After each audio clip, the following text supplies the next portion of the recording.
যে দুটি নাম্বারের মধ্যে কম্পেয়ার, একটা নাম্বার ধরো এ আর একটা নাম্বার ধরো বি, এই দুটিকে কম্পেয়ার করার জন্য রেশিও ব্যবহার করি। রেশিওটাকে এইভাবে লেখা হয়, এটাকে পড়া হয় কিভাবে, a is to b, এভাবে পড়া হয়। ঠিক আছে, এই রেশিওটা কোনভাবে লেখা হয়, কিভাবে লেখা হয়, সমান সমান a বাই, এইভাবে লেখা সম্ভব, জানো? তুমি এটাকে চিনতে পারছো a বাই বি কি জিনিস? a বাই বি কি জিনিস? কার মতো দেখতে? কার মতো দেখতে চিনতে পারছো? ফ্র্যাকশনের মতো দেখতে না? হ্যাঁ, আর ফ্র্যাকশন একটা বিষয় মনে আছে, যদি তুমি নিউমারেটরে কোন একটা নন নেগেটিভ নাম্বার n আর ডিনোমিনেটর সেই নন নেগেটিভ নাম্বার n দিয়ে গুণ করো, মাল্টিপ্লিকেশন করো, তাতে ভ্যালুর কোনো পরিবর্তন হয় না। ইকুইভ্যালেন্ট ফ্র্যাকশন বা ইকুইভ্যালেন্ট রেশনাল নাম্বারের কনসেপ্ট। এখানে n টা খুবই গুরুত্বপূর্ণ, n নট ইকুয়াল টু 0, এটা হবে। তুমি এটা লিখলে কিন্তু n নট ইকুয়াল টু 0 লিখলে না, তোমার এটা কিন্তু মূল্যহীন হয়ে যাবে। ঠিক আছে, এটা লেখা খুবই গুরুত্বপূর্ণ। অর্থাৎ এটা তো এটাই না যে a n by b n, আর তুমি a is to b কে a বাই b আকারে লিখতে পারছিলে, তাহলে a n by b n কে তুমি a n is to b n আকারে লিখতে পারো কিনা? তাহলে দেখো প্রথমে কি ছিল, প্রথমে ছিল a is to b, আর সেটা পরে হয়ে গেল a n is to b n। সম্ভব? সম্ভব। এটা একটা কন্ডিশন। অর্থাৎ কোন রেশিও, এটা রেশিও, এই যে a আছে এটাকে বলে অ্যান্টিসিডেন্ট। ঠিক আছে, অ্যান্টিসিডেন্ট। আর সেকেন্ড যে টার্ম আছে অ্যান্টিসিডেন্ট বা ফার্স্ট টার্ম, ফার্স্ট টার্ম। আর সেকেন্ড টার্মকে কি বলে ডাকা হয়? কনসিকুয়েন্ট। ঠিক আছে, কনসিকুয়েন্ট বা সেকেন্ড টার্ম।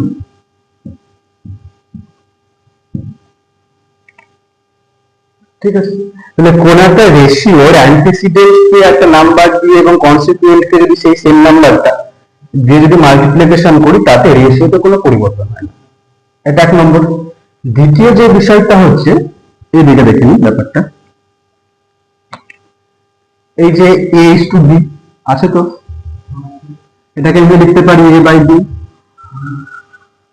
সেই আমরা রেশনাল নাম্বারে শিখেছিলাম যে যদি আমি সেম নাম্বার দিয়ে ডিভাইড করি তাতেও কোনো পরিবর্তন হয়, শিখেছিলাম b ডিভাইড বাই n, শিখেছিলাম এটা পরিবর্তন হয়, রেশনাল নাম্বার পরিবর্তন হয় না। এখানে m কে কি হতে হবে, নট ইকুয়াল টু 0 হতে হবে, মাস্ট।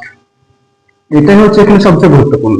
এখান থেকে হয়তো তোমাকে এমসিকিউ দিয়ে দিতে পারে যে এটা কি সবসময় হয় যেখানে m হচ্ছে যে কোনো ইন্টিজার, তখন তোমাকে m বলতে হবে যে না, m যদি 0 হয় এই ঘটনাটা ঘটে না। ঠিক আছে, এটার মানে হচ্ছে এটা দেখো a by m by b by m, ঠিক লিখেছি। আর এটা মানে তো এটা, তাই না? তুমি যদি a is to b কে a বাই b এটা লিখতে পারছো, তাহলে a by m by b by m কে তুমি a by m is to b by m এটা লিখতে পারো। এটা কোনো আপত্তি আছে? তাহলে কোন রেশিওকে যদি, অর্থাৎ এটা কি দাঁড়াবে, এটা দাঁড়াবে a is to b is equals to a n is to b n।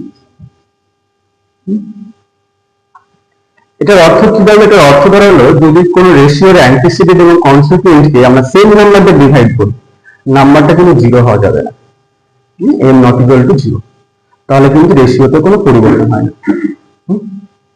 ওকে, ঠিক আছে, এই দুটো।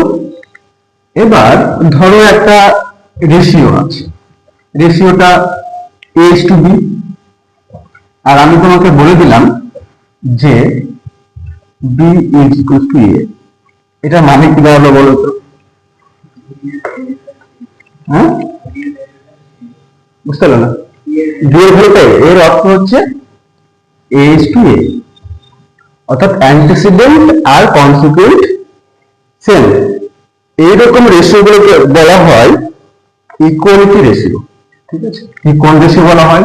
যেমন এটা সাধারণত 1:1 এক টাইমে চলে আসে। ঠিক আছে, 2:2 নাও, যাই নাও, সেটা একটা সময় অনিষ্ট অঞ্চলে আসে, ঠিক আছে। এটাকে বলা হয় ইকুয়ালিটি রেশিও। কি বলা হয়? Equality ratio.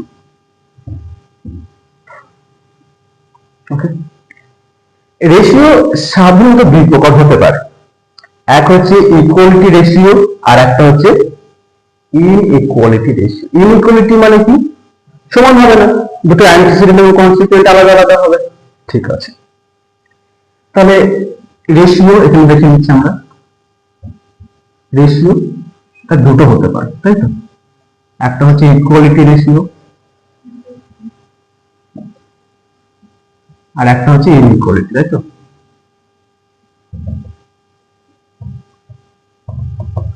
ঠিক আছে, ইকুয়ালিটি রেশিও এটা a:a বা a:b লিখে দিলাম, যেখানে b a:b, তাই তো। আর ইনইকুয়ালিটি রেশিও কি? ইনইকুয়ালিটি রেশিও দুটো হতে পারে। কেমন ভাবে হতে পারে দেখাচ্ছি এখান থেকে, আর এক্সাম্পল দেখি, তারপর এখানে দেখছি। ঠিক আছে, এক্সাম্পলে ইনইকুয়ালিটি রেশিওটা কেমন ভাবে হতে পারে।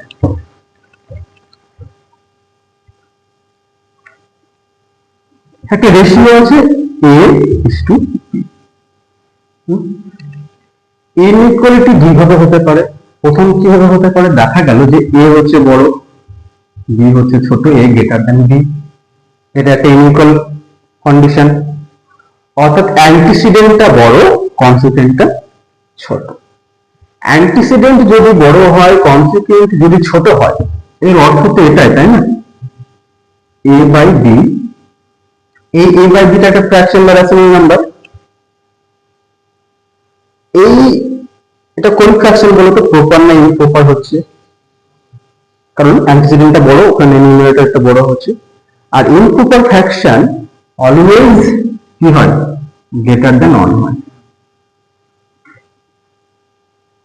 অর্থাৎ অর্থাৎ এবং এই কেস, যে কেসে অ্যান্টিসিডেন্টটা কনসিকুয়েন্টের থেকে বড়, সেই কেসে যে ইনইকুয়ালিটিটা হোল্ড করে বা ইনইকুয়ালিটি যে রেশিও, সেটাকে বলা হয় গ্রেটার ইনইকুয়ালিটি রেশিও। ঠিক আছে, বা গ্রেটার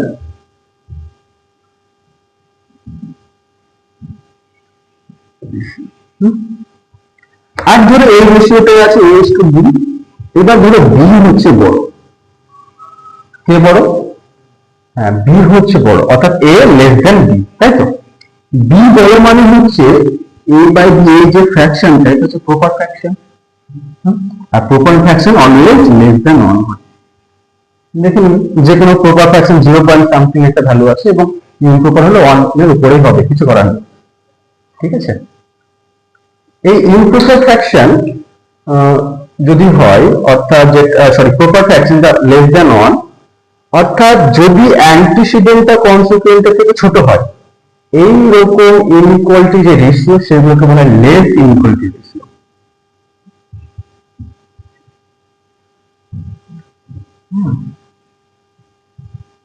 লেস ইনইকুয়ালিটি রেশিও কয় প্রকার? না, দুই প্রকার। একটা হচ্ছে গ্রেটার ইনইকুয়ালিটি রেশিও, তাই তো, একটা হচ্ছে লেস ইনইকুয়ালিটি রেশিও। গ্রেটার গুলো কোনগুলো? যেখানে a:b হবে এবং অ্যান্টিসিডেন্টটা b এর থেকে বড় হবে। আর লেস কোনটা?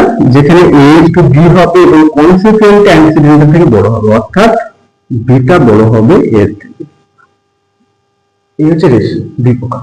ঠিক আছে, এবার ধর একটা রেশিও আছে a:b। আমরা এই দিন নিয়ে বারবার বোঝাচ্ছি, তাই তো। বা এদিক ছেড়ে চলো অন্য দিক নিয়ে দেখি। রেশিও আছে ধরো n:m। তোমার পছন্দ হবে না, n:m লিখলে। এটা ছিল কি? অ্যান্টিসিডেন্ট, এটা ছিল কনসিকুয়েন্ট। তোমার পছন্দ না হওয়াতে তুমি কনসিকুয়েন্টটাকে অ্যান্টিসিডেন্ট লিখলে, আর অ্যান্টিসিডেন্টটাকে কনসিকুয়েন্ট লিখলে। এটা কি বলা ডাকাটা বলে? Inverse ratio of n:m। তাহলে n:m এর ইনভার্স রেশিও কি? n:m। তাহলে n:m is a inverse ratio of n:m। ঠিক আছে, ধরো তিনখানে রেশিও আছে, একটা আছে a:b, একটা রেশিও আছে ধরো m:n, কোথাও আছে ধরো এই মতো।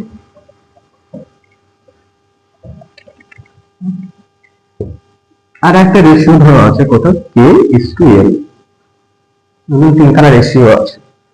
তুমি কিন্তু প্রয়োজন অনুযায়ী অ্যান্টিসিডেন্ট গুলো সব গুণ করে দিতে পারো, মাল্টিপ্লিকেশন করে দিতে পারো। এটাও কিন্তু রেশিওতে থাকবে, রেশিও হবে b × n × l এর সাথে। মানে তুমি তিনখানা রেশিও নিয়েছো, তার অ্যান্টিসিডেন্ট গুলোকে মাল্টিপ্লিকেশন করেছো, রেশিও নিয়েছো, আর তাদের কনসিকুয়েন্ট গুলোকে মাল্টিপ্লিকেশন করেছো। এর মধ্যে যদি তুমি কোনো ঘটনা ঘটাও সেটাকে বলা হয় কম্পাউন্ড রেশিও।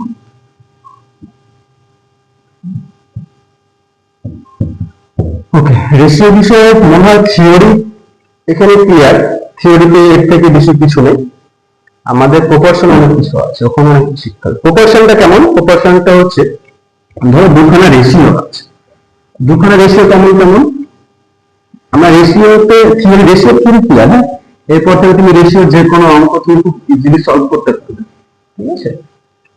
প্রপোর্শনটা হচ্ছে এই মতো, ধরো একখানা রেশিও আছে 2:7, আর একটা রেশিও তুমি লিখেছো ধরো 4:14।